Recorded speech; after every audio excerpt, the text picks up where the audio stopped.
Welcome to the Ed Leader's Edge podcast, where we interview innovators and thought leaders in the field of education who are helping students thrive. I'm your host, Ed Madison. I'm a professor and researcher at the University of Oregon, an educational consultant, and serve as executive director of the Journalistic Learning Initiative, a nonprofit organization that empowers elementary, middle, and high school students to discover their voice, improve academic outcomes, and become self-directed learners through project-based storytelling. Welcome to our program. Well, welcome. Common Sense Media is the leading source of entertainment and technology recommendations for families. Amanda Lenhart is the head of research for Common Sense Media, and over several decades, she's examined how youth and their families use and think about technology. Amanda joins us today to share new findings from one of the first comprehensive studies related to artificial intelligence. Welcome. Thanks for having me. Great to be here. Yeah. Give our audience a general sense of the aims of this study and who participated.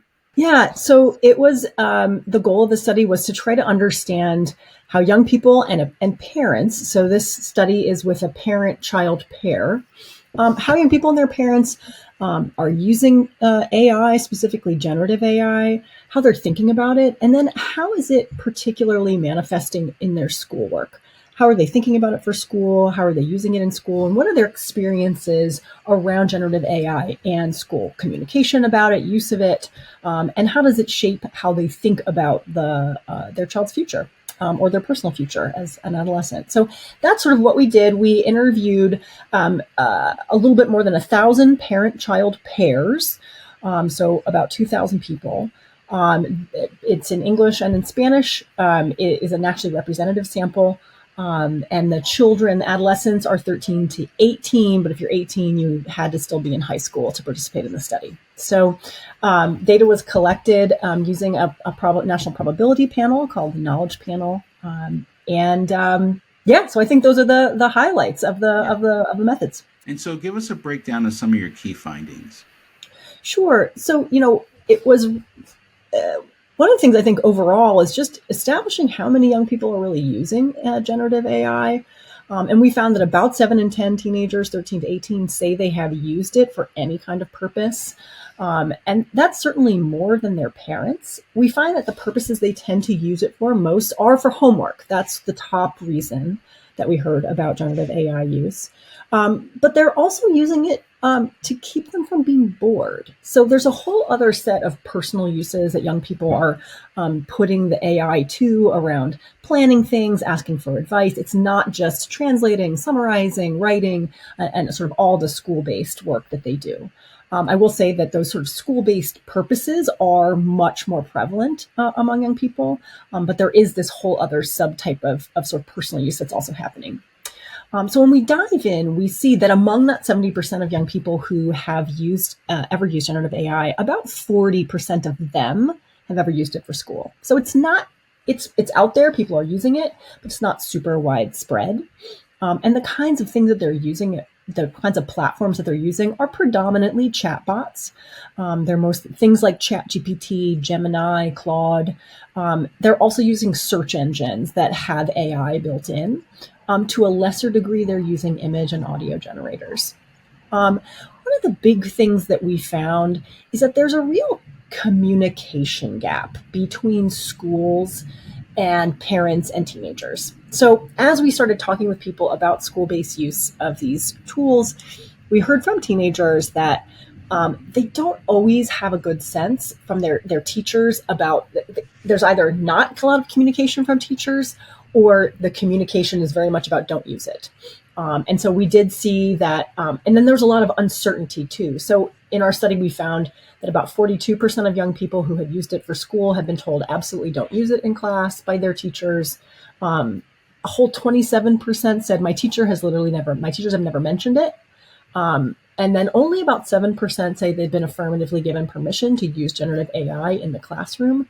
And then there's a whole nother quarter of kids who are like, I don't know, I'm not sure. So there's a lot of confusion among students about what they're supposed to do, which I think speaks to a need for kind of clearer communication. They also aren't really sure about whether they have rules about the use of this in their school. 37% of teens aren't sure whether their school has rules about generative AI. So there's a communication problem here. There's also a dimension of a communication challenge where parents say, I haven't really heard much from my child's school about this. More than 80% of parents say, no communication at all. I'd really like to have some. So I do think there's another gap there where schools, who are honestly, we know, trying to figure out what to do here because the technology is really, really new. There is a desire and a hunger from both parents and students to have more clear communication about what's the right way to use this, what's the acceptable way to use these tools in the classroom and for educational purposes. I would say the other big findings are some interesting findings around how teachers are assessing whether or not students have used generative AI in their schoolwork. And so we do see that some teachers are using software that flags whether or not students have used generative AI. But even independently, sometimes teachers are just simply assessing the students' work and believing that used generative AI has been used to make it. And it turns out that overall, about 10% of students have been flagged by their teachers as using generative AI when they had not actually used it. More concerningly, Black students are twice as likely as white and Latino students. So 20% of Black young people who use generative AI for school, again, smaller number, but 20% of them say they have been unfairly or inappropriately flagged as using generative AI when they had not. We know overall about 70% of students say that it was their teacher had used a software to try to identify it, and about 30% of teachers were just going on a gut. So I think that gives us some pause about these tools. These tools are not going to save us from bias that is already within the school system. The tools themselves are not very good at detecting these kinds of uses and really should be used with really a tremendous amount of caution. So there's more to talk about, but I want to pause there and see if we can have more of a conversation about it and go from there. Sure. So you've been studying adolescence and technology for 2 decades, and I'm just curious. And one of the things you said is that you saw some similarities with AI and cell phone use. Tell me about that.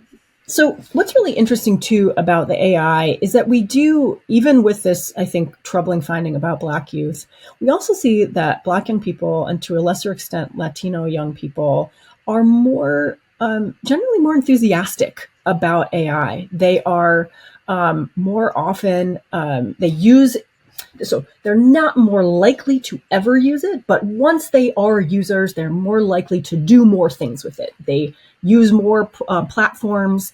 They use it a little bit more frequently once they sort of cross into the sort of user pool.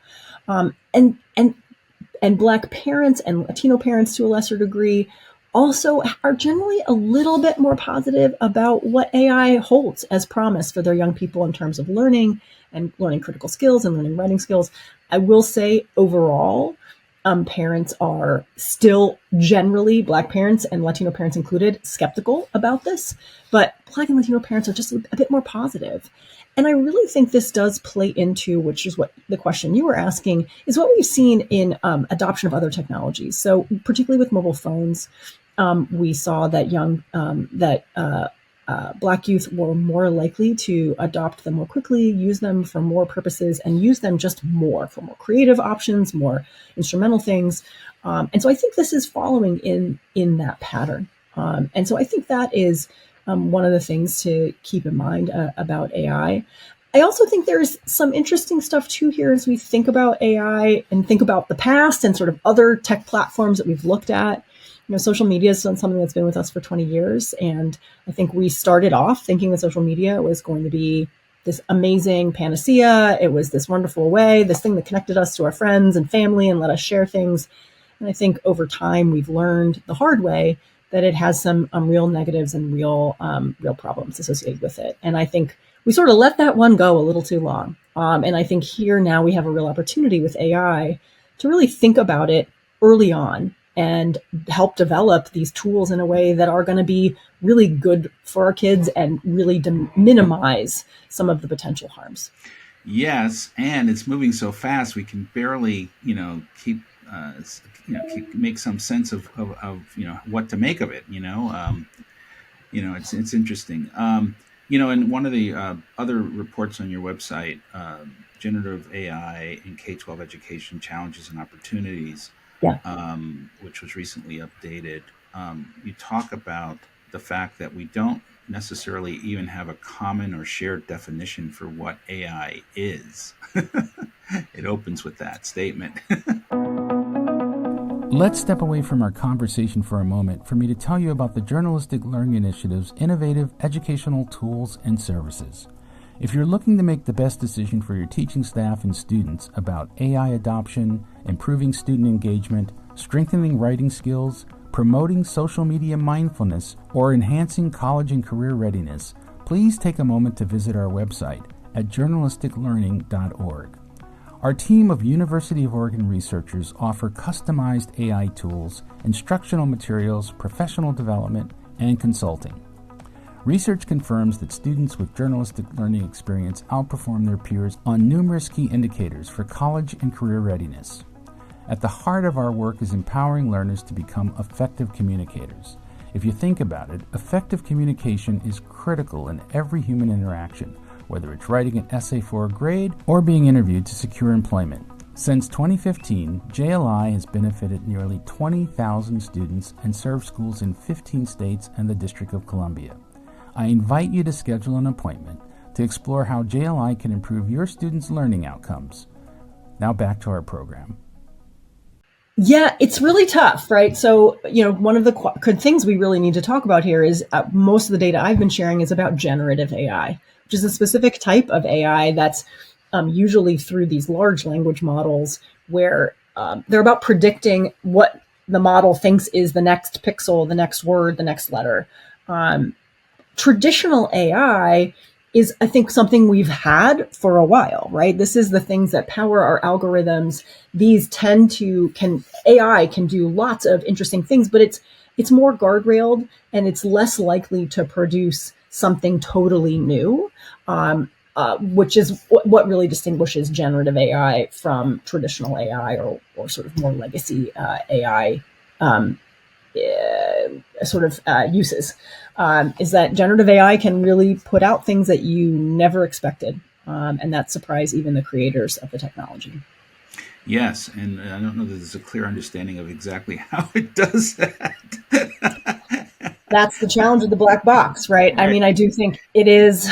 I do like the metaphor of it's like the world's smartest parrot, right? It only can share and create new information based on the things it's learned, based on the things it's been trained on, right. Which means if you've trained it on the entire internet, you can really get a lot of really amazing things and really troubling things coming out of these tools. But it's always going to be about predicting the thing that it thinks is most likely to be the next thing based on all the stuff it's been trained on. So in some ways, thinking about it as an intelligence still isn't really quite the right way to think about it. Yes, and many people have heard the term hallucinations. So it can have a tendency, particularly if you ask too much of it in one question, to spit out things that are just made up, which is absolutely. Yeah. And I think that's a real challenge in the learning environment, right? Because if you're a learner and you're using a chatbot or even an image generator to create something related to something that you're learning, you may not know enough about it yet to even understand how that's wrong. And so one of the things that we asked about in our study was about how often young people check information that comes out of an AI generated platform that they've, and we see that really a little bit less than half of young people say they've done it. We don't know how often they do it. Obviously, there's lots of different kinds of uses of AI. And so there may be some things where, verifying an image that you made to decorate something isn't necessarily as important as verifying, historic facts that you're asking a chatbot to regurgitate for you. So I do think there is some understanding of that. And we actually find that when young people have talked about AI in the classroom, they're more likely to do that verifying.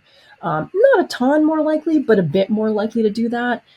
it really does, it turns out, make a difference when you talk about AI with students in classroom in either an informal or a more of a lesson setting. We do see on the other side of that young people have a broader and more nuanced understanding of what the pros and cons of AI are, and also, again, more likely to do this kind of verification of the content. There's a bold statement on the Common Sense website that says most people won't be able to understand the deeper technical aspects of how ChatGPT works, but everyone should be able to understand in plain language the basics of how the technology functions. Interesting statement. Yeah. Let me ask you this. You also list, as I know, Common Sense reviews AI products, and it's interesting to look at the criteria by which that's done. So, first one is putting people first, Mm-hmm. promoting learning, prioritizing fairness, helping people connect, being trustworthy, using data responsibly, keeping kids and teens safe, and be transparent and accountable. And it noted that on the site that being transparent and accountable is one of the toughest ones to crack because the AI algorithms are so difficult to understand. Um, It's yeah. true. It is. It's difficult. It's really difficult to. These are incredibly complicated systems. They are hard to understand, and so I think that's part of why Common Sense has this big initiative around artificial intelligence and trying to create materials for educators, administrators, parents, and even kids. Right. So they're creating. We have lessons that teachers can use to teach young people about AI. We also have lessons for teachers themselves so that they can try to understand AI a little bit better before they go into the classroom and try to teach it to somebody else. And, we did, Common Sense had a long process in terms of thinking about how to rate AI platforms. Common Sense has a history of 20 years of rating media for children and families, and so was able to draw on sort of our knowledge of how to create a rubric and think about what kinds of things we wanted to highlight, and where are the places where these can be really successful, and where are the places where they can go wrong, and what do families and educators and administrators need to know about these tools that they might be selecting to use in their classroom or their school district or their home.